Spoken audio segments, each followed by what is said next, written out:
Hello, my name is Julia, and I'm a 17-year-old girl living in Dallas, Texas.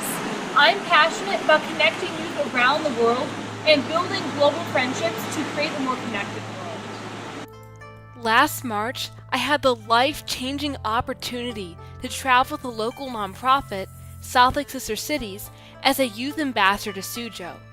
This city of 10 million people is located in the outskirts of Shanghai and is built around an ancient and intricate system of canals.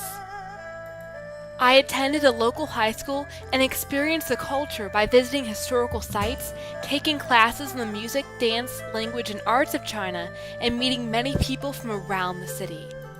I met so many amazing teens who were living vastly different lives in a very different culture. We had so much fun getting to know each other and bonding over our differences. I also stayed with a very sweet and hospitable host family, and despite the language barrier, we made so many fun memories and taught each other so much. I gained a great deal of knowledge and appreciation for Chinese culture from the friendships and experiences I had. When I left for that 18-hour flight back to the US, I had picked up a little Mandarin Chinese, lots of cool souvenirs, and so many friends.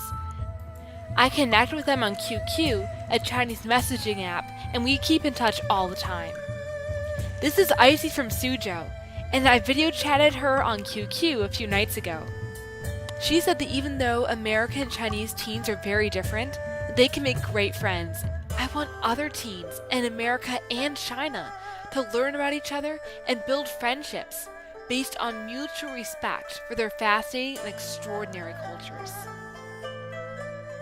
My plan is to connect Mandarin Chinese classes in American high schools with English classes in Chinese high schools. The students can be matched together for projects, email each other for study help, and really build global friendships. This would have three main impacts. First of all, the educational value.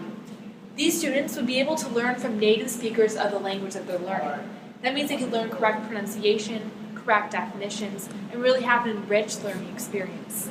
Secondly, they'd be able to build global friendships across the Pacific. And this would really help them to make friends. They can email back and forth and chat and really get to know each other.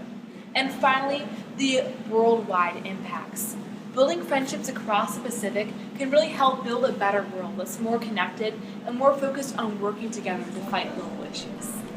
Next, look at the impacts of this plan. Let's go over to Mr. Jeff Wang of the South Lake Sister Cities, who led my youth ambassador group to Suzhou, China. So how do you think that this youth ambassador program will help build a better future for both nations? Well, most of youth is in 15 to 18. Give it another 10, 15 years, all these teens will be the leader of our community, our country, even in the world. So truly, for them to understand each other, there will be a lot less conflict. So how does cultural exchange impact education? Well, for the cultural exchange and education, it's basically almost the same. One is performed in the classroom, the other one is performed in your real life, daily life. Yeah. And when we change education, when we change the youth, when they can appreciate others' culture, when they can understand others' culture, they will no longer have hatred. And when there's no hatred, then we can achieve our world peace. Building global friendships can change the world and education. It's time to connect the US and China to the students.